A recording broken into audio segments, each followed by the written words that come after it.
Olá, tudo bem? Bem-vindo ao nosso canal Planta em Pote. Criamos esse canal para passar informações técnicas sobre cultivo de plantas em vaso, em pote, numa linguagem um pouco mais acessível para todo mundo. E também criamos esse canal para ajudar as entidades filantrópicas que muito precisam da nossa ajuda. Hoje eu dedico o vídeo para o Lar Santa Mônica. Ajude você também.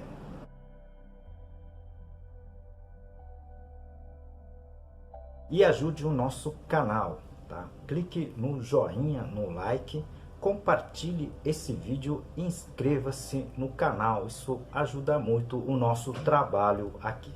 Nosso canal já tem mais de 400 vídeos, tá certo? Ela tá dividido em seções que a gente aqui chama de playlist, tá certo? São 15 seções ao total. Então eu tenho playlist aqui de adubos, eu tenho playlist de substrato, doenças e pragas, ambiente de cultivo e muito mais.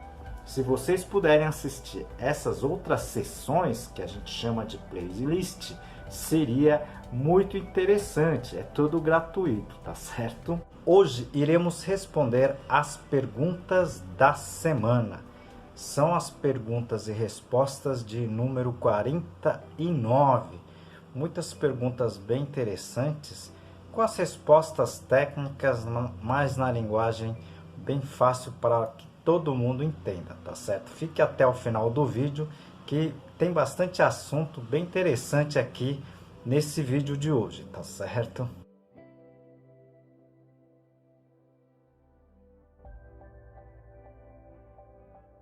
Aproveito essa oportunidade para apresentar para vocês um dos meus trabalhos, esse livro Cultivo Técnico de Plantas Suculentas, da minha autoria e mais 2 colegas. Esse livro está escrito em 10 capítulos, tudo sobre a parte de cultivo de plantas, né?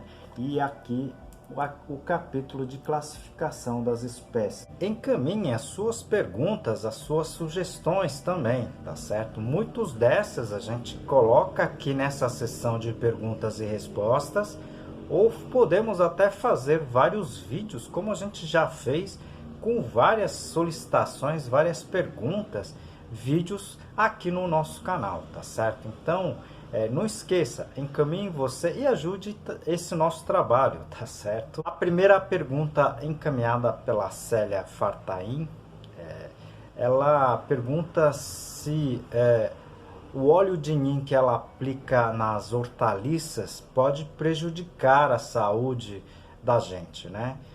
Olha, Célia, o óleo de nim, o princípio ativo dela é a azadrictina e ela, na verdade, é um produto natural, tá certo? E esse mesmo óleo de nim, só para você ter uma ideia e ficar um pouco mais tranquilo, ela é utilizada, por exemplo, em pastas de dentes,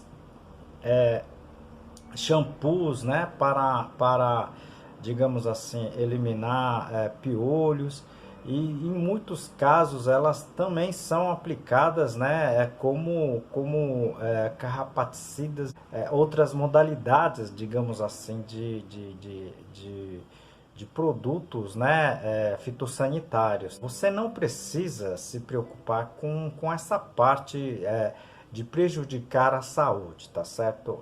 É um produto já bem conhecido e utilizado no mundo inteiro, né, para essas finalidades, não há de inseticida, tá certo? E a gente nunca ouviu falar, digamos assim, de intoxicação com relação com esses produtos, tá certo? Obviamente que numa dosagem maior, tá certo, que não é a recomendada para aplicação, esta pode causar algum tipo de problema, tá certo? Mas essas aplicações que você tem feito nas plantas, né, com as dosagens recomendadas, não tem problema nenhum, tá certo? Você pode continuar fazendo isso e pode consumir essas plantas sem problema nenhum, tá certo?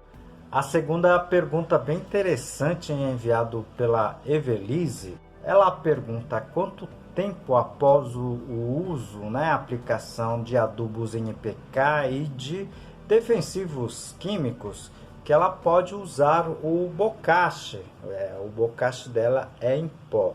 Eu precisaria saber qual é o defensivo agrícola químico que você utilizou, né?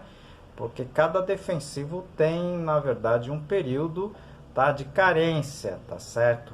Além desse período de carência, a gente costuma deixar mais 10 a 15 dias, em torno de 2 semanas, tá, para fazer a aplicação do bocache, tá certo? Então, como o bocache você já entendeu, né, que ela tem fungos, né, benéficos, no caso do bocache seco.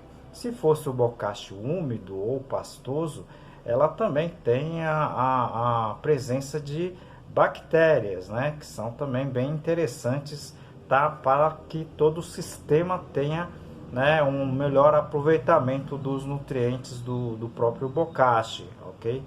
Então, eu acredito que pelo menos aí, né, vamos falar em 20 dias, 30 dias, seria o interessante, né, o mais interessante para que você comece a utilizar o bocache, tá certo? Vocês que não assistiram, né, nenhum vídeo sobre o bocache, eu vou deixar aqui no izinho, se vocês puderem assistir, tá certo? Somente falando do bocache, eu devo ter mais de 15, 20 vídeos já postados, né? O bocache, na verdade, é um adubo biológico e normalmente ela contém fungos e bactérias na sua confecção. Então, o entendimento com relação à parte biológica é importante que vocês entendam como é que todo o sistema pode afetar, tá, no desenvolvimento e principalmente no aproveitamento desses tipos de nutrientes, né, que estão no bocache pelas plantas. Não são simplesmente, né, como em adubo químico, colocou e a planta absorve. Existe uma necessidade de compreender um pouquinho melhor, tá, esse tipo de adubo. Você não pode aplicar o bocache e aplicar também adubo químico, tá certo? Isso interfere negativamente na ação do bocache, tá certo? Será a pergunta encaminhada pela Simone Bonini, tá certo? Ela comenta aqui que as suas azaleias, né, estão perdendo as folhas, né, estão secando e estão caindo, né? E o que ela pode fazer com relação a isso? Simone, pode ser várias coisas que possam estar acontecendo com a sua azaleia, tá certo? Mas realmente isso não é normal. A azaleia, ela precisa estar com as folhas. Se as folhas todas caírem, provavelmente essa sua planta esteja morrendo. Veja se não é a parte das raízes, né, que possa ser, digamos assim, as cochonilhas, alguns tipos de pragas que se encontram dentro do substrato, tá certo? Outra coisa é com relação ao ambiente, né? Será que você está num ambiente ideal para a azaleia? A azaleia são plantas de pleno sol, tá certo? Então elas suportam pouca sombra, tá? Mas são plantas que necessitam, tá, de ambiente bem iluminado, tá certo? Se possível a pleno sol, tá certo? Então alguma coisa nesse sentido possa estar afetando, tá certo? Uma outra coisa que eu sempre costumo dizer, ocorre muito, por exemplo, no caso dos crisântemos, né? Normalmente as raízes já estão, digamos assim, elas já ocuparam todo o espaço do vaso, né? Então você precisa relocar num vaso maior, ok? Isso tem que ser feito, digamos assim, quando as flores, né, murcharem, você precisa fazer isso rapidamente, tá certo? Senão o esgotamento, digamos assim, em termos de, pode ser nutriente e propriamente espaço, né, pode estar contribuindo para que essa planta acabe, digamos assim, senescendo. Você precisa, né, sempre alocar, se for esse o caso, né? Você pode pegar o vaso, né? Se for o de plástico, você amasse ela e puxa a planta. Se tiver raiz por todo o canto, né, envolvendo toda a parte externa do, digamos assim, do substrato, você precisa assim relocar isso num outro vaso, né, colocando o substrato adequado, tá bom? Aproveito esse momento para apresentar um dos meus trabalhos, esse livro Cultivo Moderno de Orquídeas, da minha autoria e de mais 2 colegas. Esse livro aqui está em 12 capítulos. Eu vou apresentar para vocês a parte, tá, do controle de praga. A quarta pergunta, encaminhado pela Evelise, né? Ela me pergunta se os vasos de cerâmica é o melhor para cultivos de plantas, né?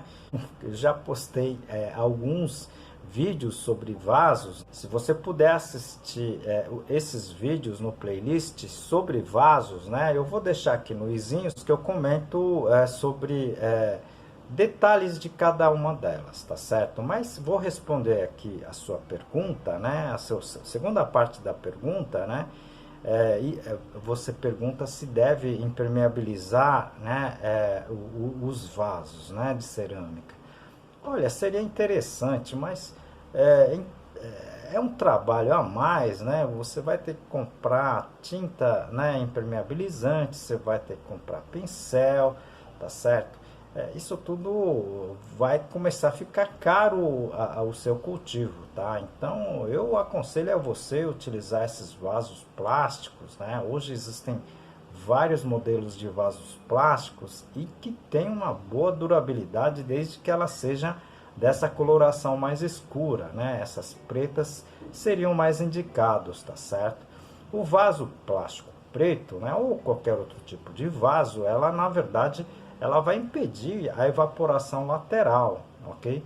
E isso vai fazer com que você tenha uma retenção de água no substrato, que é bem interessante, principalmente se você cultiva plantas aí, tá certo, dentro da sua casa. É por causa, principalmente, desses fatores, né, que eu citei aqui, né, que o vaso plástico não quebra quando cai, normalmente não quebra, tá certo?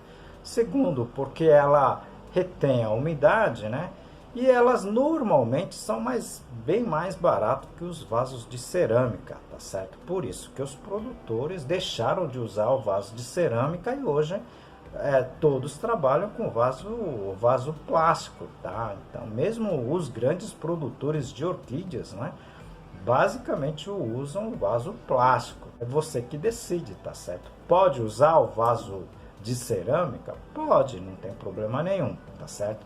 Mas é muito mais, né, fácil você trabalhar com os vasos, tá? Vasos plásticos, aí não de cerâmicas, tá certo? Quinta pergunta encaminhada pelo Maxon, tá? Ele pergunta se para usar o caroço do açaí ele tem que queimar, tá? Antes de usá-lo. Você não deve queimar, né? Na verdade é carbonizar, tá certo?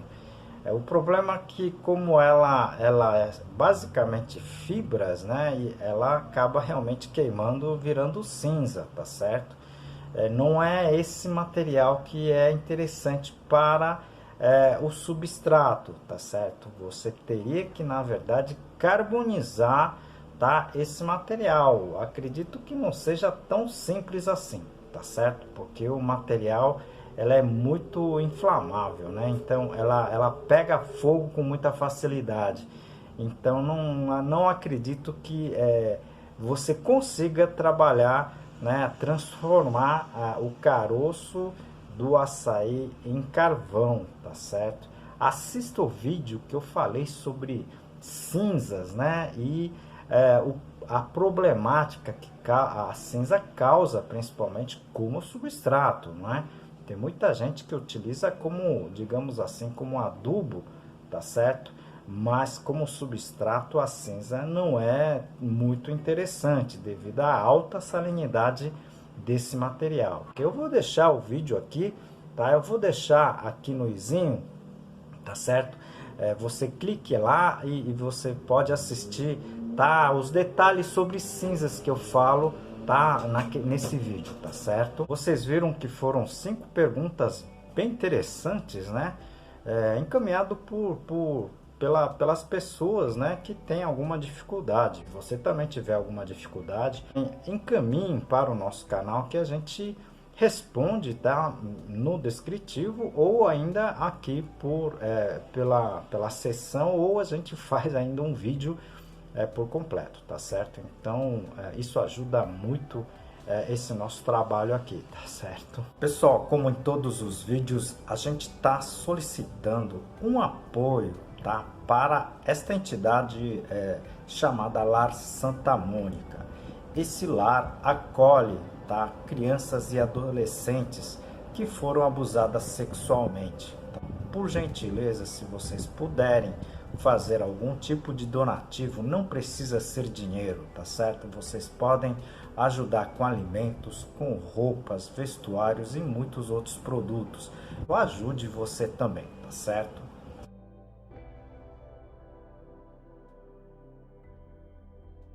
E ajude também o nosso canal, tá? Clique no like, tá certo? Compartilhe esse vídeo, ajuda muito, tá, o nosso trabalho aqui. E eu aguardo vocês no próximo vídeo, tá? Muitas informações técnicas em linguagem bem simples, tá certo? Aguardo vocês, tá, no próximo vídeo. Um grande abraço.